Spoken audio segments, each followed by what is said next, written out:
and this is episode 2 of Talks with Friends featuring Kofi Boone. In this episode, Kofi teaches us about some remarkable examples of landscape architecture, and then we get into the oath that all landscape architects take when they get licensed to protect health, safety, and social responsibility. At the end of the episode, we get into the health part of the oath and learn about some more fascinating examples of landscape architecture. There's more to come in future episodes, so thanks for following along with our series, and now to the interview. Yeah, I think that's a really great point. There are a lot of decisions to be made about how humans and the environment interact, and that was one of the reasons why we had experience, the way that we as people experience a lot of the land in the world around us comes down to the work of landscape architects. So if you were going to explain what does a landscape architect do, could you give us some maybe examples of the kinds of projects they do, and then maybe some of examples that are maybe more notable that our students might be familiar with? Sure. So a lot of landscape architects work in design offices, or what we call firms, and those firms have clients. And so clients ask for a service. They may want to improve a particular neighborhood, make sure that it's easier to walk, or there's safe places for kids to play, or it's growing and they're trying to figure out where to put, new structures for people to live, and or transit, the ability to, get connected to a light rail or a train or some other facility. And so they are looking for people to make proposals. If a landscape architect is hired, they begin with a conversation, with the client about, what their needs are and what they think. They do a lot of research. They learn about the place that they're dealing with, not just what's there right now, but in the past, which we call archival research. So old maps, old photos, information from other places, and start to generate ideas based on the findings. Like they start to discover what the issues are with that area and what the opportunities are that really balance the needs of the land and the needs of people, and then go through a process from generating a concept, sort of a loose idea of what could happen, and then as far as they're able to construction. So documents that either they do in terms of design build, or that they hand off to others to construct these changes in the landscape, and then hopefully monitor it and stay in touch with it and make sure it works well. So that's sort of, the process. Probably the most famous landscape that we have in the country is Central Park in New York. So if people have been in New York City, Central Park was one of the first urban parks in American history. So there was a period of time in our history where we didn't have parks.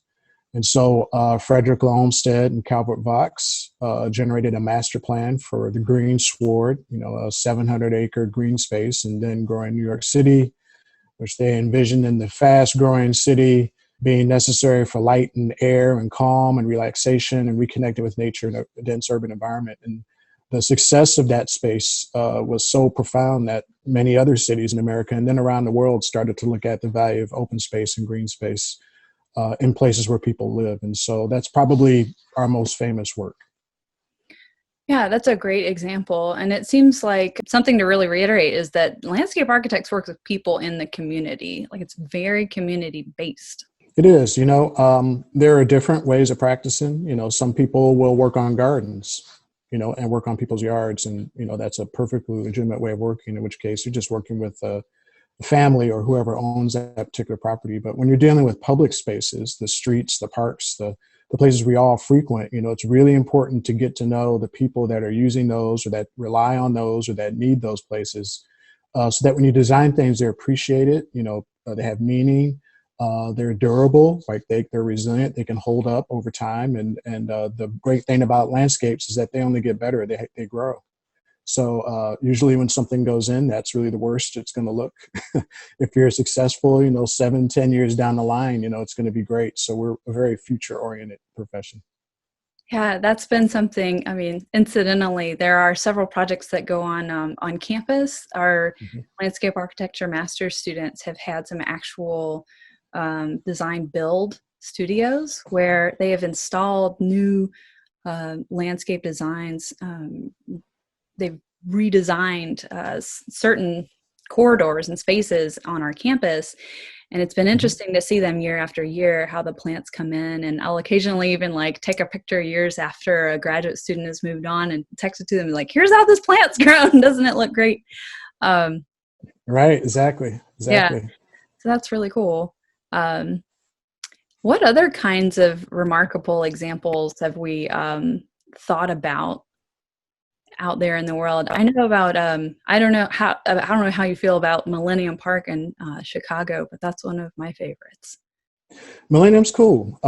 Millennium Park came out of the urban park movement. Frederick Olmsted had a small hand in that. Charles Vernon planned for Chicago and lakefront parks there. Millennium is unique in a lot of ways because it got so much private donations, so much philanthropy that they could afford to do some really fantastic public art, performance venues. It has the most incredible playground maybe in the United States, right in the middle of it right now. They're able to really show the state of the art of what's possible in the landscape. So Millennium is wonderful. Yeah. The ones that our students really gravitate towards now are sort of landscapes and places you don't expect them. So Highline Park in New York, a lot of our students touch upon, which is a long linear park that's 30 feet above the ground, right? It's a former rail line that weaves through New York City and gives you a completely different vantage point. We mostly think of landscapes as being on the ground, but that one is in the air, and it's really changed how people thought about what we do.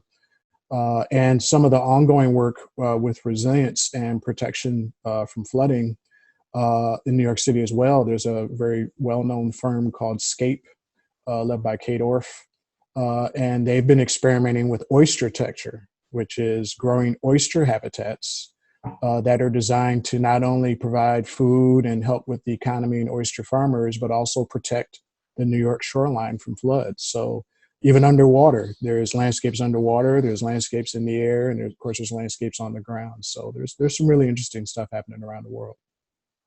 That is really interesting. And it sounds like, I mean, you're talking about oyster texture and how that becomes food. And then I also, that's, Mm-hmm. it's studying growing organisms and, within the landscape. It seems like landscape architects, they must know a lot about a lot of different fields, or at least work with people in a lot of different fields. Is that true? Yeah, I think that's the thing is just like a painter needs to know their paints and their palette and their canvas, and a sculptor needs to know their medium, metal, stone, wood, and architects need to know their medium. Landscape architects need to know their medium as well. And our medium are living things. And there are systems associated with those. It impacts air and impacts the water. There's a lot of complexity. So we don't know it all. We know enough to kind of be dangerous, so to speak, but we know enough to have really good conversations with others. And so you'll find a lot of landscape architects are relied upon to almost translate, between scientists and politicians and philanthropists and community people, because, the medium that we're using is so complicated. So, but our home base is living systems and living things. Yeah.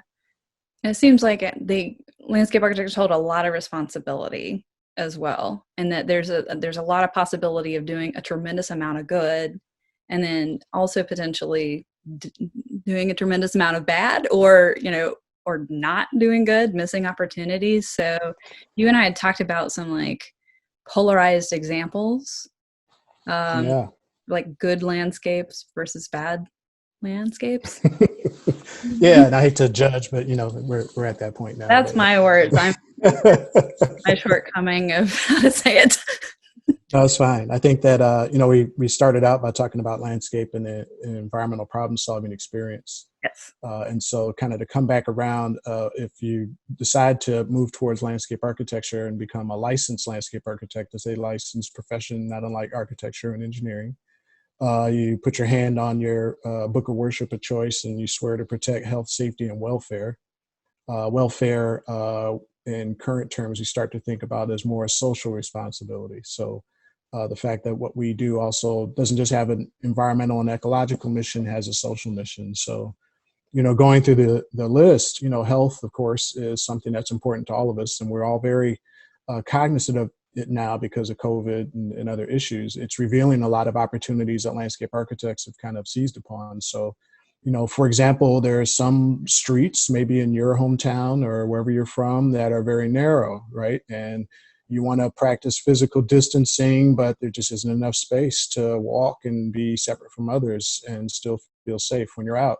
So there are landscape architects doing really amazing experiments in cities all over the country to figure out how to take advantage of spaces that we don't use right now. So empty parking spots and other things to encourage people to get out, get physical activity, not lose the social connections, but be physically distant when they're outdoors. And in a broader thing, with COVID, we know that the communities that are most vulnerable to the disease also have chronic health issues. And some of that deals with physical inactivity, which leads to overweight and obesity, for example. So, there's a great project in Charlotte, North Carolina, that mirrors what landscape architects do in that way, where they were proposing a light rail transit line, right? But it was in a community that didn't have sidewalks, and didn't have easy ways for people to get to and from the train. And they wanted people to take the train because they knew that as the city grew, there wasn't going to be enough room for cars, and it was going to have all these sort of consequences. So they did this really interesting experiment where everybody in this neighborhood near a train stop, they gave them a walkometer, the thing that measures your footsteps every day, and you had to write a diary to say where you were going and that sort of thing. And they did it before they changed everything. Then they put the light rail in, and they put in great sidewalks, shady streets, comfortable, wonderful experiences for people to get from their home to the light rail, to encourage them to do that.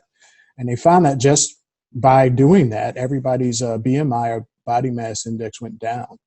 And not just like young, vibrant people like yourselves, but old gray hair people like me got healthier because now you had an infrastructure. You had actually a system that enabled you to not only take the benefits of the train, but enjoy a wonderful walk and discover things in your neighborhood. So it really had a measurable impact on people's health for the good.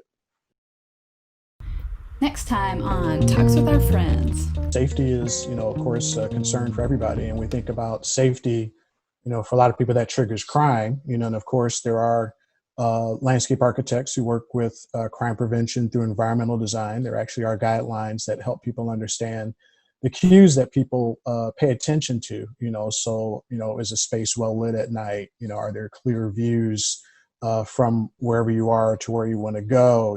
Are there really clear routes where you're supposed to go? So that's all true. But, we've been thinking a lot more about climate and environment and planetary safety and everything that we're learning about climate change, suggesting that we're going to have to adapt. And so landscape architects have played a really critical role in dealing with those particular issues.